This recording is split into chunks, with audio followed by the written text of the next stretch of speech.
صلح نہ رہن دی توفیق دے اور خصوصاً مسلمانوں دا یہ ملک پاکستان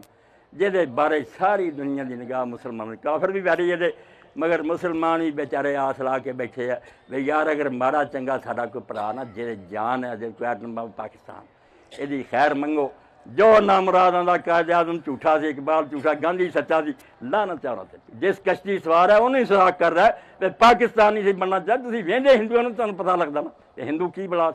مسلمانوں نے کنی نفرت اس خطے نوں مسجد کی طرح سمجھو یہ کوئی پلید نہ کرے نہ یہ نقصان کرنے کی کوشش کرے میرے سامنے صرف ایک قصہ جڑا میں ایمان تازہ کری دہراؤنا مدینہ منورہ ساری عمر ایک باری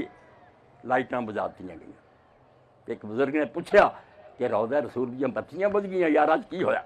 انہوں نے آخیا اسرائیل دے حملے دا ہے خطرہ اس پاروں بتیاں بجاتی گئیں انہوں نے آخیا کہ حکومت نوں بتیاں بجا دے جب تک اس زمین کی سطح سے پاکستان کی فوج موجود ہے اسرائیل روضہ رسول پہ حملہ نہیں کر سکتا اس پاکستان اور پاکستانی فوج کی خیر منگو ایویں فتنے اٹھا کے ٹگاں لا کے بم مار کے برباد نہ کرو یہ انتہائی ظلم ہے جہاں ساری پناہ گاہ انہیں اسی برباد کر رہی ہے بےوقوفی نہ کوئی مولویاں مگر لگ کے کوئی لیڈراں مگر لگ کے تو بدقسمتی تو اللہ رب العالمین اس ملک کو مستحکم اور مضبوط کرے اور یہ اندر اللہ دے دین نافذ کرن دی حکمرانوں بھی توفیق دے وآخر دعوانا الحمدللہ رب العالمین وصلی اللہ تعالی علی خیر خلقہ سیدنا و نبینا محمد و آلہ وصحبہ اجمعین.